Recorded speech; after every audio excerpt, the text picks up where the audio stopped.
A sobering realization is that this nation does not consider the descendants of enslaved Africans to be Americans. They don't consider us to be worth fighting for. That is why in every civil rights movement and protest movement that we have spearheaded, we have stood alone. White people are now going to have to tame the lions that they have set loose. The onus has always been on them to dismantle the social construct of whiteness and white supremacy. This video is for you, and you know what I mean. It's for you. For real, it's for you. Remember to like and share. If you've not shared and if you've not subscribed, please do so, and let's go and watch this video together. We can. Black people, I'm going to say something that we're not used to hearing. I am so proud of us because we have not fallen for the enemy's trap. You see, white folk and the nutcases that are running the federal government, they thought that what would happen after November 5th would be that we as a community would be out in the street protesting. Latino people thought that we were going to join with them and protest mass deportations. White women thought that black women were going to join them in mass and do the work for them and protest Agent Orange. And they are shocked and perplexed. But see, we have always been wise. They have always underestimated us. And it fills my heart with joy to know collectively, I'm not talking about the ones that Harriet would have left behind. There are always going to be a portion of us that are just in a sunken place. Oh well, nothing we can do about that. But collectively, we have stuck to our stance. We are preparing, but we are resting and standing back. And let me tell you why that is genius on our part as a community.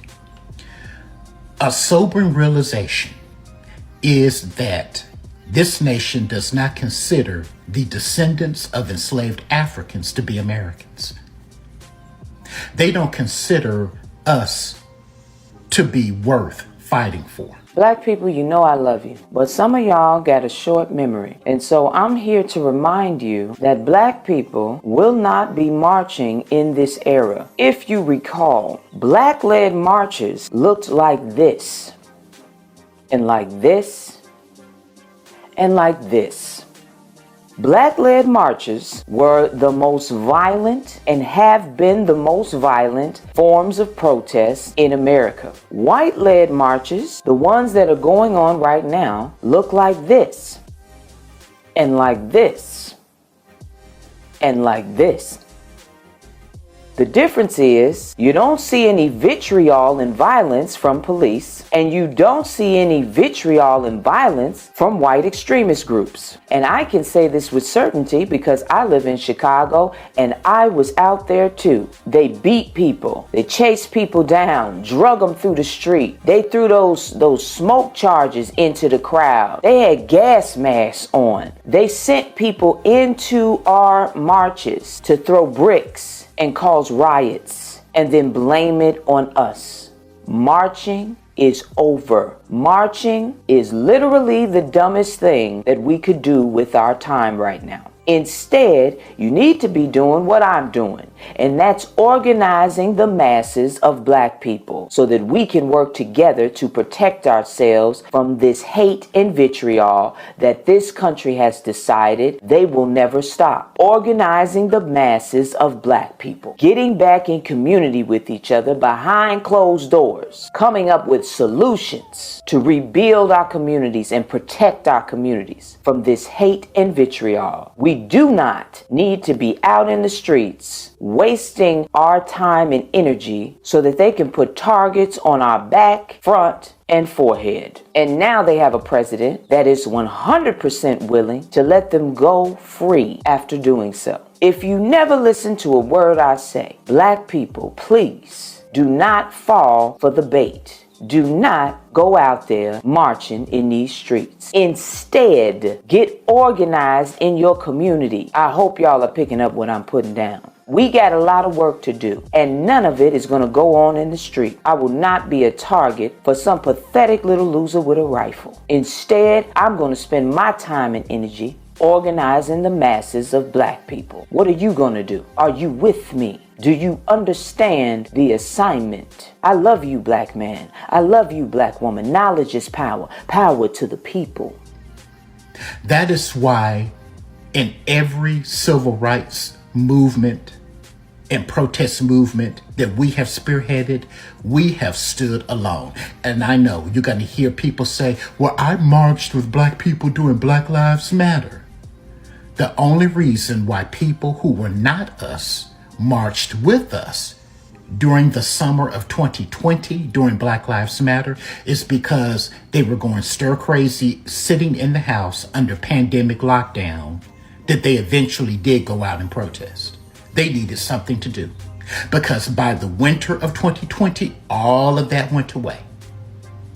It was performative at best. We stand alone, and the silver lining to this past election is that became crystal clear that as a community, we have no allies.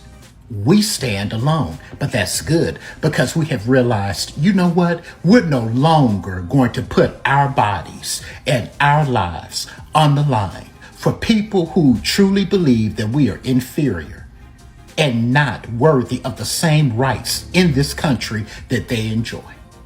That's why they felt emboldened when we didn't respond like they wanted us to come into the comment sections of our videos talking about how come black people aren't protesting?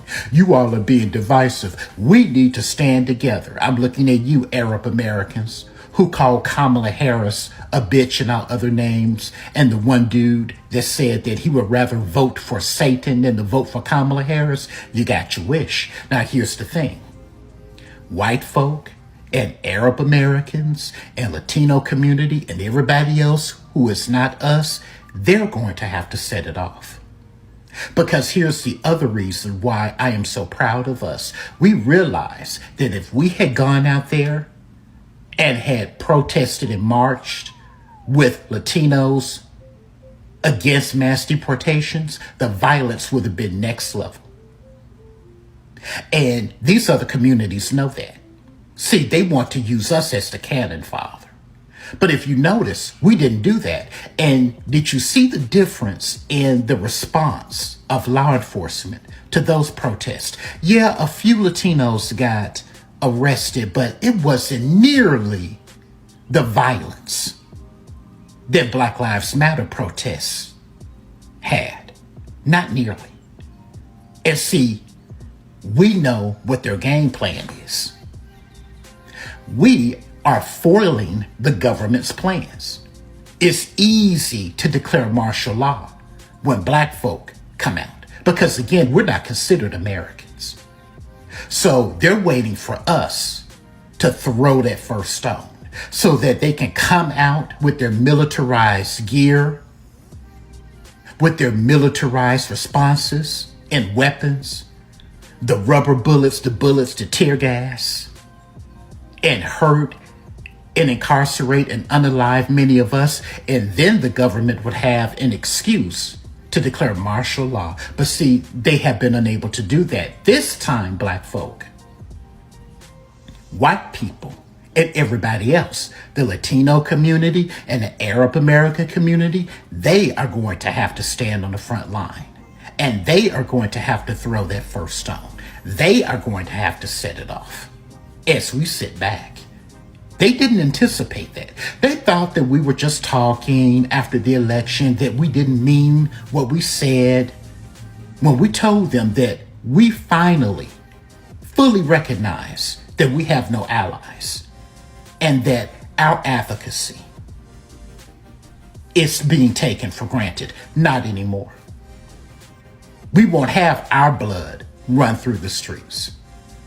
Not anymore. Not this time. Black folks, again, I am proud of you. Black women, you truly are special. Thank you so much for leading the charge. This black man respects you a great deal. Black folks, we are doing the damn thing this time. White people are now going to have to tame the lions that they have set loose. The onus has always been on them to dismantle the social construct of whiteness and white supremacy. So it's on them now. You all be careful out here. Stand for your right. Don't forget your history. Don't forget where you come from. Leave your comments in the comment section. Let me know what you think about this video. Let me know the advice you've taken.